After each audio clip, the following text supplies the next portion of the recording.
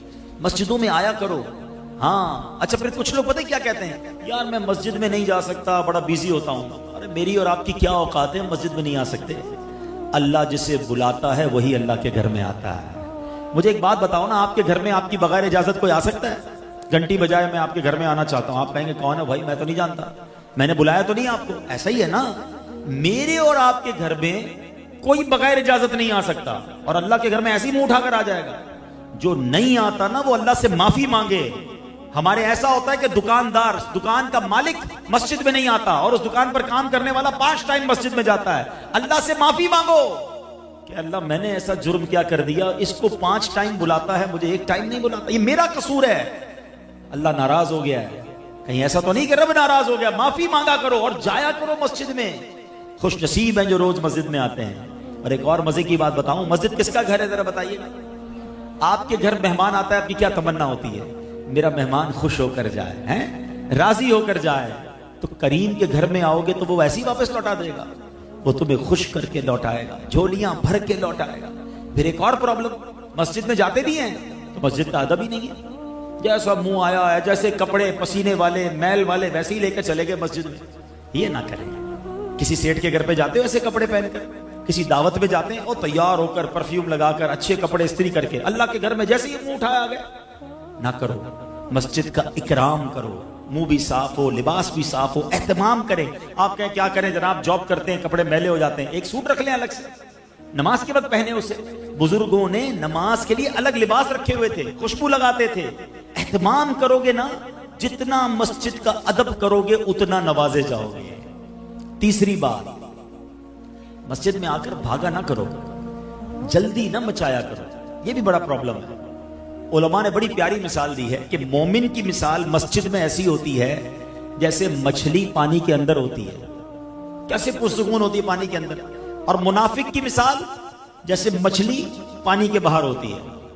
اب اپنے دل سے پوچھ لو، ہم جب مسجد میں آتے ہیں ہمارے دل کی کیفیت کیا ہوتی ہے؟ یار جلدی ختم ہو جائے بس، کسی طرح لیٹ ہو رہا ہے یار. ابھی تک امام صاحب کبھی 2 منٹ نماز لمبی کر دے تو لوگ نماز امام صاحب کو پکڑ لیتے ہیں، حضرت آپ نے 2 منٹ زیادہ لے لیے، 1 منٹ دعا لمبی کرا دی. اللہ کے بندے، تجھے 2-3 منٹ اللہ کے گھر میں بیٹھ کر پرابلم ہو رہی ہے. اچھا یہی اعتراض کرنے والا بار پان کی دکان پہ آدھا گھنٹہ کھڑا رہ جائے گا، اس کو وہاں پرابلم نہیں ہے. یہاں پرابلم ہے کہ 3 منٹ زیادہ کیوں، امام صاحب 1 منٹ لیٹ کیوں، اور درود پڑھ لیتا ہے 1 منٹ. بھائی اللہ کے گھر میں بے سکونی کیسی؟ اپنے دل سے پوچھو کہ میں اللہ کے گھر میں جاتا ہوں تو بے چینی کیوں ہوتی ہے. دل کا علاج کرو، سکون سے بیٹھا کرو. دنیا میں کوئی بڑا سیٹ صاحب ہمیں بلائے، بہت بڑا آدمی، اور ہمیں کہے کہ بھائی 5 منٹ کے لیے آپ کا ٹائم ہے، ہم چلے جائیں، اور 10 منٹ بٹھا لے. ہم باہر آ کے کہتے ہیں یار مجھے تو 10 منٹ بٹھایا ہے، مجھے 5 منٹ 15 منٹ ایکسٹرا ٹائم مل گیا. تمہیں دنیا والا 10 منٹ زیادہ بٹھائے تم خوش ہوتے ہو، اللہ کے گھر میں 5 منٹ زیادہ بیٹھنے کے لیے تیار نہیں ہوتے ہو. یہ نہ کیا کرو، بیٹھا کرو. میں آپ کو اور مشورہ دیتا ہوں، ہم سارے پریشان ہیں جتنے بیٹھے ہیں، سب کے ساتھ کوئی نہ کوئی کہانی ہے. کوئی بیمار ہوگا، کوئی قرضے میں ہوگا، کسی کے روزگار کے مسئلے، کوئی اولاد کی پرابلم میں، ساری دنیا میں پرابلمز ہی ہے نا. مسجد میں آیا کرو، نماز ختم بھی ہو جائے کرے نا، دعا بھی ہو جائے، پھر بھی بیٹھا کرو، 2-4 منٹ اکیلے میں بیٹھ جائے بس، پھر اللہ سے باتیں کیا کرو. ہاں مزے کی بات بتاؤں، دنیا کائنات میں بڑے لوگوں سے بات آسان نہیں ہے. کسی سے فون کرو تو نمبر ہی نہیں ملتا بڑے آدمی کا، اٹھاتا ہی نہیں کوئی فون ہمارا، بیچ میں سیکرٹری ہوتا ہے، صاحب بیزی ہیں، اچھا بات کرنی ہے 3 دن بعد، اتنے بجے کال کرنا، 5 منٹ کی کال. بڑے آدمی سے بات کرنا اتنا مشکل. آؤ میں بتاتا ہوں، جس نے کائنات بنائی ہے نا، اس سے بات کرنے کا کوئی پرابلم نہیں ہے. جتنی بات کرنی ہے بات کرو. ہاں اللہ دل کی بات بھی سنتا ہے. تمہاری زبان میں بات کرو نا، کوئی ٹرانسلیٹر ضروری نہیں ہے. بات پتہ ہے کیسے ہوگی؟ ٹیلی فون ڈائل کیسے ہوتا ہے؟ مولا علی فرماتے ہیں کہ جب میرا جی چاہتا ہے رب مجھ سے بات کرے، میں قرآن پڑھنے لگ جاتا ہوں، اور جب جی چاہتا ہے میں رب سے بات کروں تو میں دعا کرنے لگ جاتا ہوں. یہ جو دعا ہے نا، ہاتھ اٹھانا، یہ ڈائریکٹ ڈائلنگ ہے. بس اب آپ بولتے جائیں. آپ نے ہاتھ اٹھائے، بلکہ ہاتھ بھی اٹھانا دعا کے لیے ضروری نہیں، ادب ہے. نہ بھی اٹھائیں، اب سر جھکا کے بیٹھے اللہ سے باتیں کرو. وہ دل کے حال بھی جانتا ہے. کہو نا اس سے میں بیمار ہوں، کہو نا اس سے میں پریشان ہوں، کہو نا مالک میں پھنس گیا ہوں. اللہ سے بات نہیں کرتے، رب کے سامنے نہیں جاتے، سب کے سامنے جاتے ہو. سارے محلے کو بتاتے ہو یہ پرابلم، یہ پریشانی، کاروبار ڈاؤن، مارکیٹ اپ ڈاؤن. وہ کیا کر لے گا بھائی؟ میں تو جس کی بارگاہ میں سر جھکانے کا کہہ رہا ہوں وہ حل المشکلات ہے، وہ مسبب الاسباب ہے، وہ مشکلوں کو دور کرنے والا ہے. ہمارے پاس ہی وقت نہیں ہے اس سے بات کرنے کے لیے. نماز پڑھا کرو، مسجدوں میں آیا کرو، وقت بتایا کرو، اللہ سے باتیں کیا کرو، پھر دیکھو وہ کریم کیسے تمہاری مشکل دور کرتا ہے.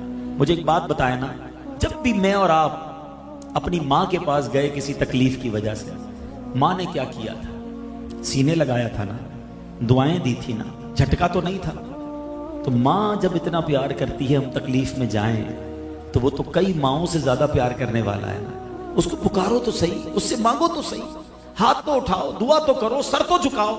نمازیں قضا کرنے والا، مسجد سے دور بھاگنے والا کیسے امید کرتا ہے کہ اللہ میری دعا قبول فرمائے گا اور مجھ پر مشکلیں آسان فرمائے گا؟ ہم خود ہی رب سے بھاگے ہوئے. تو نماز سے دوستی، مسجد سے دوستی تھام لو، کسی صورت نماز قضا نہ ہو. اچھا میں نے ایک طرف تو نماز کے فضائل بیان کیے. نماز پتہ ہے کیسے کیسے فضائل ہیں. نماز کے بارے میں میرے آقا نے فرمایا جعلت قرۃ عینی فی الصلاۃ، نماز میں میری آنکھوں کی ٹھنڈک ہے. ہم کہتے ہیں غلامی رسول میں موت بھی قبول ہے. جس کو موت قبول ہے اس کو نماز قبول کیوں نہیں ہے؟ پہلے تو نماز ہے نا، موت کی باری تو بعد میں آئے گی. خالی نعرے لگانے آتے ہیں. اور پھر سنو، سب سے بڑا انعام پتہ ہے نمازی کو کیا ملے گا؟ کہ بروز قیامت اس کو اللہ کریم کا دیدار نصیب ہو. رب کا دیدار آ رہا ہے نا، معراج کا مہینہ ہے نا، 27 رجب کو سب پھر سنیں گے انشاءاللہ آقا کی معراج کے واقعات. تو آقا کو تو معراج نصیب ہوئی، ہم گناہ گاروں کے لیے بھی چانس ہے کہ جو نمازی ہوگا اللہ کریم قیامت کے بعد جنت میں اس کو اپنا دیدار عطا فرمائے. اب آپ کی مرضی ہے، اللہ کا دیدار کرنا ہے تو نمازیں پڑھو. اچھا لیکن ایسا نہیں کہ نماز آپشنل ہے، پڑھ لی تو پڑھ لی، نہیں پڑھی تو کوئی مسئلہ نہیں. نہیں جناب، سب سے بڑا گناہ، بڑے سے بڑے گناہوں کی جب بھی لسٹ آپ دیکھیں گے نا، کبیرہ گناہوں کی لسٹ، اس میں نماز نہ پڑھنا شامل ہوتا ہے. کہ کوئی شراب پیے، لوگ کہتے ہیں اوہو شراب پیتا ہے، اوہو یہ جواری ہے، یہ ہیروئنچی ہے، یہ فلاں غلط کام، بدکاری کرتا ہے. ٹھیک ہے یہ سارے گناہ ہیں، بڑے گناہ ہیں، مگر ان سب سے بڑا گناہ بے نمازی ہونا. اس کو کوئی نہیں بولتا بھی بے نمازی ہے، کیونکہ سارے بے نمازی ہیں، اکثر ہی بے نمازی ہے.